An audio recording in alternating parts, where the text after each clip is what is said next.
होशियार बच्चे और ऊँट की कहानी। एक समय की बात है। एक गांव में 4 भाई रहते थे। चारों भाई बहुत होशियार थे। उनकी उम्र 15 से 20 वर्ष के बीच थी। एक बार चारों अपने मामा के घर दूसरे गांव जा रहे थे। रास्ते में उन्हें ऊँट के पैरों के निशान दिखाई दिए। थोड़ा आगे चलने पर उन्हें एक व्यक्ति अपनी तरफ आता दिखा दिया। जब व्यक्ति उनके पास आया तो उसने चारों भाइयों से पूछा, मेरा ऊँट कहीं खो गया है, क्या तुम्हें आसपास ऊँट कहीं दिखलाई दिया है? चारों भाई में सबसे बड़े भाई ने पूछा, क्या ऊँट का एक पैर टूटा है? तभी दूसरा भाई बोला, क्या ऊँट की पूंछ कटी हुई है? फिर तीसरा भाई बोला, क्या ऊँट एक आंख से काना है? फिर चौथा भाई बोला, और उसके ऊपर गेहूं रखे हुए हैं। बच्चों की बात सुनकर ऊँट के मालिक को लगा कि अवश्य इन बच्चों ने उसके ऊँट को देखा है। उसने झट से बच्चों से पूछा, बच्चों बतलाओ मेरा ऊँट कहाँ है? तभी चारों ने उत्तर दिया, हमने ऊँट नहीं देखा।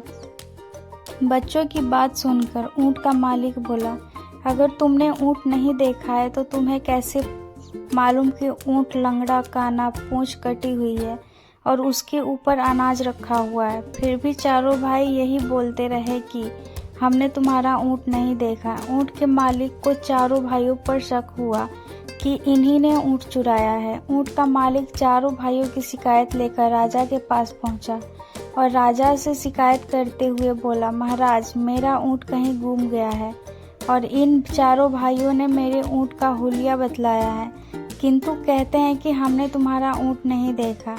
मुझे शक है कि इन चारों ने ही मेरा ऊँट चुराया है।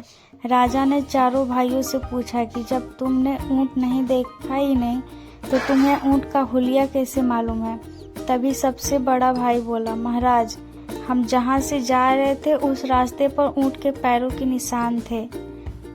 एक पैर के निशान कुछ उभरे हुए थे, बाकी 3 पैरों के निशान गहरे थे। इसका मतलब है कि ऊँट का एक पैर टूटा हुआ था, जिसके कारण उसके उभरे हुए निशान बन रहे थे।